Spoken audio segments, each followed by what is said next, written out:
తెలుగు ప్రేక్షకులకు అలానే రైతు సోదరులకు నమస్కారాలు. నేను మీ ఆంధ్రప్రదేశ్ వెదర్ మ్యాన్ సాయి ప్రణీత్ని మాట్లాడుతున్నాను.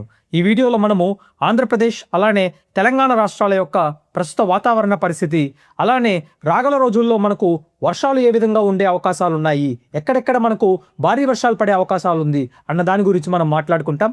గత కొన్ని రోజులుగా కొనసాగుతున్న ఉపరితల ఆవర్తన ప్రాంతము అలానే బలహీనమైన అల్పపీడనం వలన అక్కడెక్కడ మాత్రమే వర్షాలు నమోదైంది. చెప్పిన దానికంటే కాస్తంత తక్కువగానే నమోదైంది. కానీ ఈరోజు రేపు చాలా అనుకూలమైన పరిస్థితులు మన రెండు తెలుగు రాష్ట్రాల్లో ఉంది.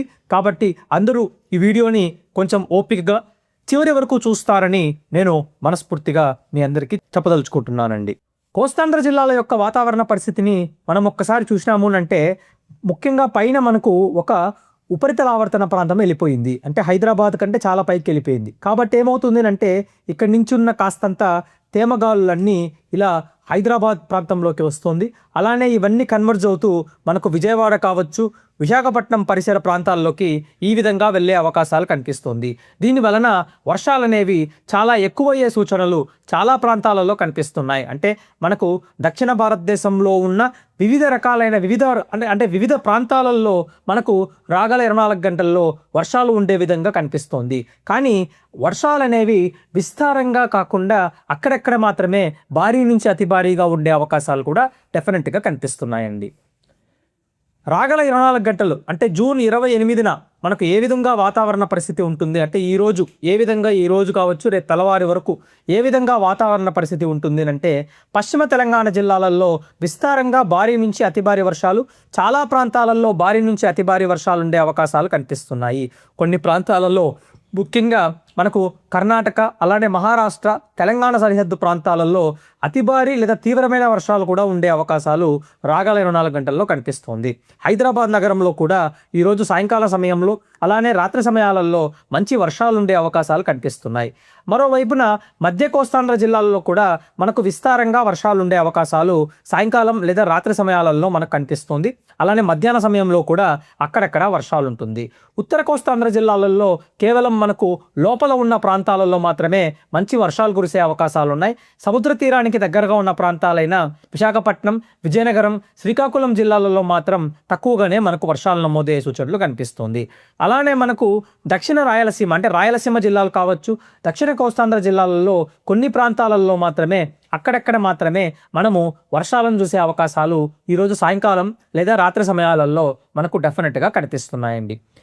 కానీ మనము రేపటికి వెళ్ళేసరికి రేపు మనకు వర్షాలన్నీ కోస్తాంధ్ర జిల్లాలలో కావచ్చు, అంటే మధ్య కోస్తాంధ్ర జిల్లాల్లో కావచ్చు, గుంటూరు, కృష్ణా, ఉభయ గోదావరి, విజయవాడ ఇలాంటి ప్రాంతాలు కావచ్చు, ఉత్తర తెలంగాణ జిల్లాలు కావచ్చు, అంటే మనకు ఆదిలాబాద్, కొమరంభీం, ఆసిఫాబాద్ జిల్లా, జగిత్యాల, సిద్దిపేట, సిరిసిల్ల, వరంగల్, అలానే వచ్చేసి మనకు తూర్పు తెలంగాణ జిల్లాలైన భద్రాద్రి కొత్తగూడెం జిల్లా కావచ్చు, మహబూబాబాద్ జిల్లా కావచ్చు, సూర్యాపేట జిల్లాల్లో కూడా మనకు విస్తారంగా మోస్తరు నుంచి భారీ వర్షాలు ఉంటుంది. దాంతోపాటుగా హైదరాబాద్ నగరం కావచ్చు, నగరానికి పశ్చిమ భాగంలో ఉన్న వికారాబాద్ జిల్లా కావచ్చు, అలానే నారాయణపేట జిల్లాలలో కూడా మంచిగా మనకు వర్షాలు పడే అవకాశాలు కనిపిస్తున్నాయి.